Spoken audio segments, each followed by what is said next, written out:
Hello guys, hello Virgo, welcome dito sa aking channel, Kapalaran 888 Virgo. Alamin natin kung anong messages, vibration, gabay energy para sa lahat ng Virgo. Ito ay message from Archangel Michael. So, general message to. Archangel Michael ay, si Archangel Michael ay may message para sa iyo Virgo.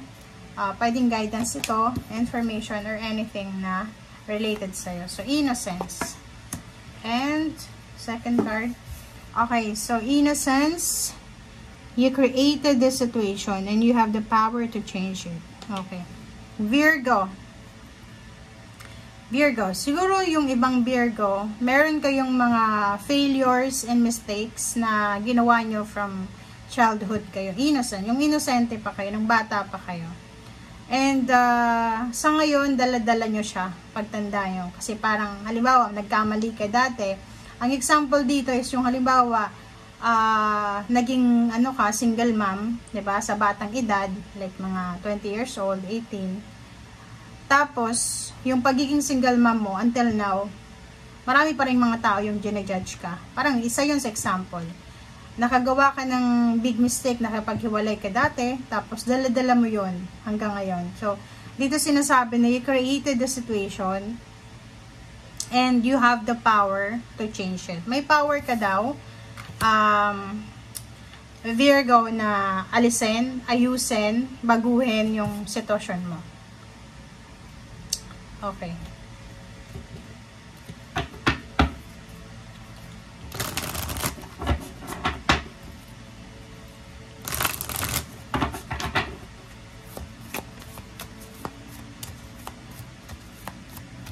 Okay.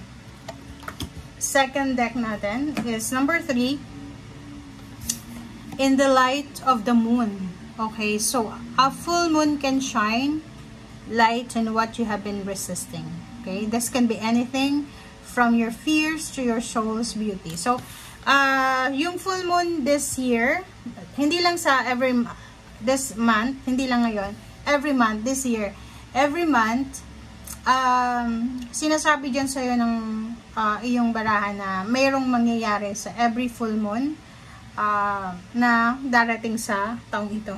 Okay, so pwedeng every full moon ay meron kang madedevelop, matatapos, parang ganun. So every month, meron kang success na posibleng makuha, or kung ano mang sinisimulan mo sa ngayon, makukuha mo yung finalization yan by the end of the month or full moon. Parang ganun. So comment down below if you're a sign.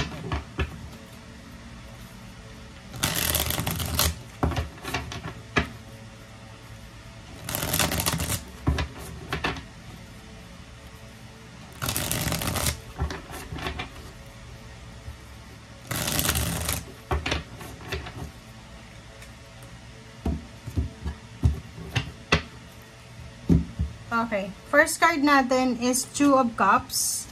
Second is King of Wands. Okay, so these two cards ay nagsasabi sa'yo na posible na Virgo makatagpo ka ng karelasyon sa loob ng trabaho.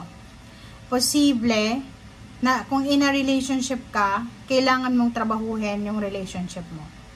Posible na sa loob ng relationship, kailangan nyong i-work out yung bawat failures nyo or bawat insecurities nyong dalawa. Okay? Okay, information, communication, good news, letters. Nakikita ko sure dito na maraming magandang balita, near or far from far places siya, na pwedeng magdala ng, alam mo yon, yung halimbawa may good news na parating sa mag-asawa, mag-boyfriend, girlfriend, mag-business partner. Yung bond nila sa bawat isa ay magiging sobrang strong dahil sa good news na ito. Okay, 9 of Pentacles. Wow, so wish fulfillment. So, isang wish fulfillment, isang financial success, ang posibleng darating sa dalawang taong ito na pwedeng magdala sa kanilang dalawa ng sobrang saya. Travel plans, okay? So, yung iba sa inyo dito ay posibleng magta-travel. Yung iba sa inyo dito ay posibleng lilipat ng bahay, lilipat ng pinagtatrabuhan. Kung nasa ibang bansa ka, lilipat ka ng ibang bansa. Kung nagre-rent ka ng bahay, lilipat ka ng ibang bahay, parang ganun. Okay? So, Eight of Swords, nakikita ko sir dito na makakaalis ka na sa restrictions kasi nandito na yung Six of Swords eh. Sinasabi na kung may pinagdadaanan ka sa ngayon, Virgo, na restrictions, imprisonment, restrictions, or any stagnation, sinasabi na, lalo na sa usaping pera, kung hindi ka masyadong kumikita ng malaki sa linggong ito, sinasabi sa'yo ng baraha, huwag kang mag-alala kasi ibibigay sa'yo ng universe yung freedom, new beginnings, transformation, change, alchemy na para sa'yo.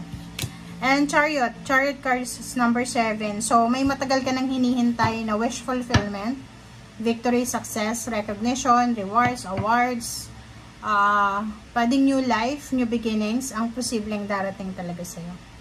Number 7, nakikita ko yung mabilis to eh. Diba? Pwedeng, yung iba sa inyo balak mga ibang bansa, mag-migrate sa ibang bansa, parang nakikita ko na mabilis mo tong magagawa. Okay. So, 8 of Cups, and then Page of Cups. So, nakikita ko sa inyo dito, yung 8 of Cups dito is relocation talaga. Relocation, relocation, relocation. So, 3 cards ang nagsasabi sa'yo dito na kung saan ka mang lilipat, trabaho man yan, yun, business, or place of residence, parang ganon. So, nakikita ko kung ano man pagbabago to na gagawin mo, Virgo. Sinasabi sir dito na magdadala to sa'yo sa future ng emotional fulfillment and happiness. Diba? So, hindi lang ikaw yung magiging masaya sa mangyayaring ito, kundi buong pamilya. Okay? Ace of Swords. Tingnan mo. Virgo, brace yourself, ihanda mo ang sarili mo dahil umaapo yung blessings ito eh. Makakatanggap ka ng samut-sari, different offers, job offers, financial investment, parang gano'n. So, nakikita natin dito yung pera, kaperahan. Ang daming parating sa'yo. Maraming tao na magkaka-interest sa talino mo, sa galing mo, parang gano'n. So, maraming tao yung parang ma-amaze sa kung gaano ka kagaling, kung gaano ka ka-powerful. Okay? And the star, sinasabi sir dito ng baraha na you are super lucky. You will be super successful then. Makakamit mo yung pangarap mo sa buhay. You will have good life, new beginnings. Yung parang bibigyan ka ng pagkakataon ng ating Panginoong Universe na mabago talaga yung takbo ng buhay mo. And then, yun, yung mga pangarap mo sa buhay ay makakamit mo yan. Okay? So, yun guys ang nakikita natin. Maraming salamat. Bye!